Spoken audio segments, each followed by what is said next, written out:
Konnichiwa. Balik lagi sama Ami di channel Loli Meindo. Dozo yoroshiku ne. Pyong. Karakter anime yang kuat atau overpower pasti selalu dibanggakan, populer, atau memiliki rank tinggi. Tapi apa jadinya ya jika karakter itu sebenarnya kuat, tapi malah ditaruh di kelas atau rank yang rendah? Pastinya bikin kita gregetan dong dengan konsep anime ini. Dan pasti kita bakalan nungguin banget momen-momen dimana MC-nya nunjukin kekuatan sejatinya atau tiba-tiba naik rank, yang tadinya rank rendah jadi rank tinggi.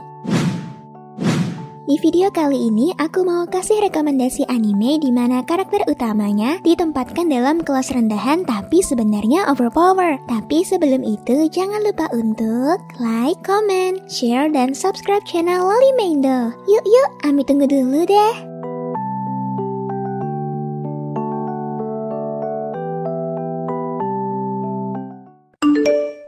Oni-chan, jangan lupa subscribe dan nyalain lonceng notifikasinya ya. Hai, iklan dulu ya. Aku punya kabar baik buat kalian. World of Tanks sedang kolaborasi dengan anime Girls and Panzer. World of Tanks merupakan MMO action game tentang pertempuran antara tank dengan tema unik, menantang, dan sangat berbeda dari game lainnya. Dan game ini hanya bisa dimainkan di laptop atau komputer kalian. Jika kalian mau main, pakai aja kode yang aku kasih ini ya. Cacan! Jika kalian menggunakan kode itu, kalian akan mendapat 3 stiker Miho Nishizumi, 6 Angelfish Emblem, 6 Panzer IV Encryption, 500 gold, 3 hari premium, 100.000 credits, TKS ZNKM Polandia Tank. Ayo nunggu apa lagi? Daftar dan download gamenya sekarang. Untuk linknya ada di deskripsi ya. Arigato!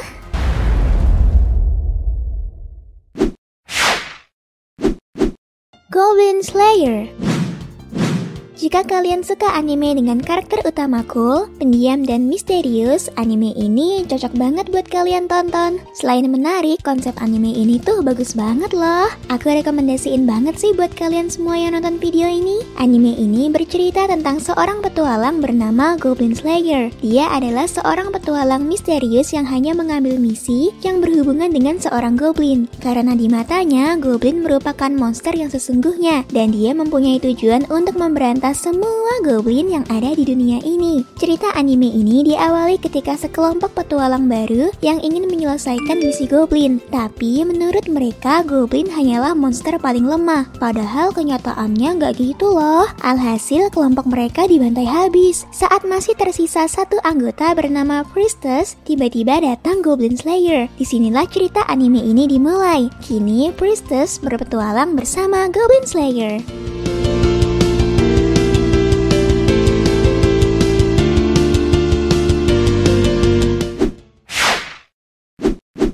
Deadman Wonderland. Kalian wajib banget sih nonton anime super seru yang satu ini. Deadman Wonderland bercerita tentang sebuah penjara khusus yang tergolong aneh dan unik. Karena di penjara itu diadakan sebuah game yang dimainkan oleh semua tahanan yang ada di situ. Gak main-main, tahanan di penjara ini berisikan tahanan yang memiliki skill dan kekuatan yang beda dari yang lainnya. Bercerita tentang Ganta, seseorang yang menjadi korban selamat akibat pembantaian siswa di kelasnya. Bukannya menjadi saksi, tapi dia malah dijadikan sebagai pelaku atas pembantaian itu. Oleh karena itu, dia masuk ke sebuah penjara khusus yang berisikan orang-orang kejam. Ganta awalnya mengira itu hanyalah penjara biasa. Namun seiring berjalannya waktu, Ganta menyadari suatu keanehan. Dan dia mungkin akan mengungkap masa lalu dan alasan kenapa penjara itu membuat semua permainan di mana permainannya adalah tahanannya sendiri.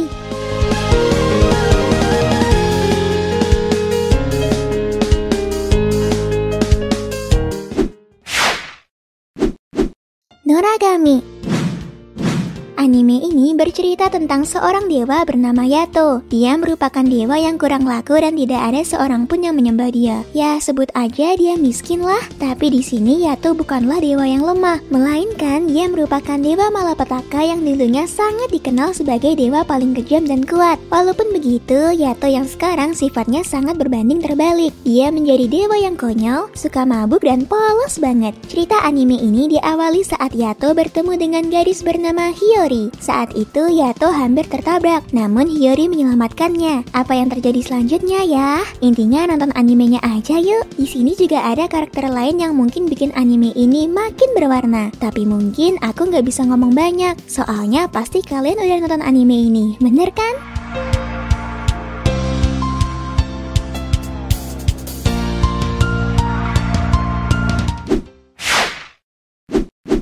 Classroom of the Elite. Anime ini berlatar di SMA Kodo Ikuse, sekolah paling bergengsi dengan fasilitas terbaik dan super mewah, serta hampir 100% lulusan dari sekolah ini dapat dengan mudah diterima di semua universitas dan perusahaan. Di SMA ini, sistem pengajarannya sedikit berbeda dengan kebanyakan sekolah lainnya. Para murid diberikan hak kebebasan yang tinggi. Mereka juga menggunakan sistem poin untuk menggantikan uang yang bertujuan untuk bertransaksi, misalnya seperti untuk berbelanja. Fasilitas para siswa dibedakan tergantung ranking kelas mereka yang dibagi dari kelas A sampai D. Kelas A ini yang diisi oleh orang-orang pintar dan memiliki nilai tinggi, sedangkan kelas D diisi oleh orang-orang yang dianggap gagal dan memiliki nilai kecil. Mereka mendapat fasilitas yang normal-normal aja. Anime ini ceritanya berfokus pada seorang siswa bernama Ayano Koji Kiyotaka. Dia adalah siswa dari kelas D dan tujuannya dan teman-temannya adalah menaikkan peringkat kelasnya menjadi kelas A.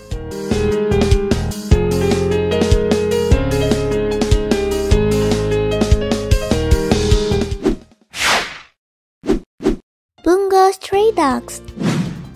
Cerita bermula saat Atsushi Nakajima diusir dari panti asuhan dan akhirnya hidup menggelandang di pinggir jalan. Saat dia ingin mencopet uang untuk membeli makanan, dia malah bertemu dengan pria aneh yang mengapung di sungai. Awalnya nih Atsushi ini males menyelamatin orang, tapi pada akhirnya dia menyelamatkan orang itu. Pria yang baru saja diselamatkan Atsushi ini bernama Dazai Osamu. Setelah diselamatkan oleh Atsushi, dia ini malah ngedumel. Soalnya Dazai ini ingin sekali bunuh diri, tapi kok malah diselamatkan sama Atsushi? Nah, disinilah awal mula dia bergabung dengan agensi detektif bersenjata. Tapi jika kalian pikir detektif bersenjata itu detektif yang menggunakan berbagai senjata seperti pistol dan lain-lain, kalian salah besar. Terus detektifnya ngapain dong? Penasaran ya? Nonton aja deh animenya.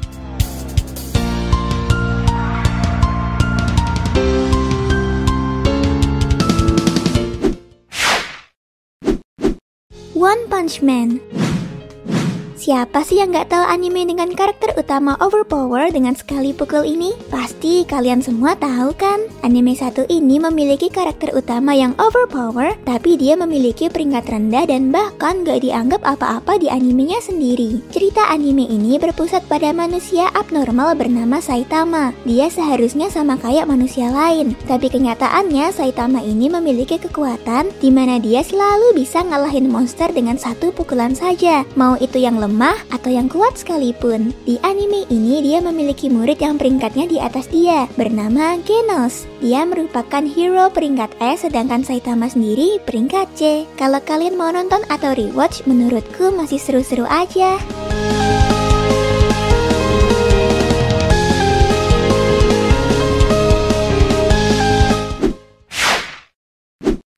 Quanzu Foshu.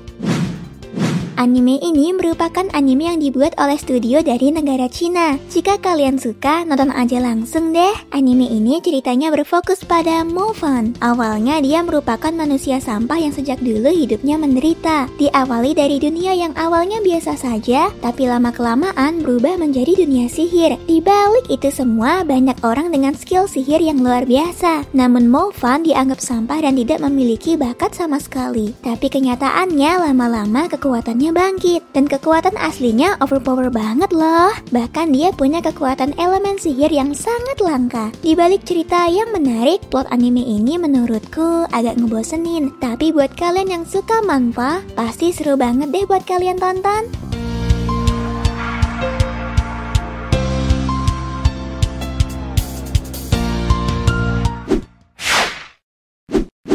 Tatoeba Last Dungeon Mai no Mura. Wah, ini ini nih, kalau kalian suka sama MC Plus tapi overpower, anime ini cocok banget buat kalian loh. Apalagi ditambah dengan sajian harem dan tema isekai. Anime ini berpusat pada perjuangan seseorang untuk menjadi kesatria terhebat dan diakui oleh banyak orang sebagai pahlawan. Tapi anehnya, walaupun MC-nya overpower, tapi dia ini gak percaya diri dan selalu menganggap dirinya lemah karena dia merupakan orang paling lemah di kampung halamannya dulu. Awal anime ini bercerita tentang Loet yang sedang merantau ke ibu kota kerajaan karena ia ingin masuk sekolah akademi prajurit kerajaan. Tapi di sini Loet nggak pede karena dia lemah. Tapi sebenarnya nggak gitu loh. Bahkan monster aja selalu dianggap serangga dan raja iblis baru disebut monster. Di sini Loet bukan lagi ditempatin di kelas rendah, melainkan dia nggak keterima di akademi dan ujung-ujungnya dia menjadi koki di salah satu restoran.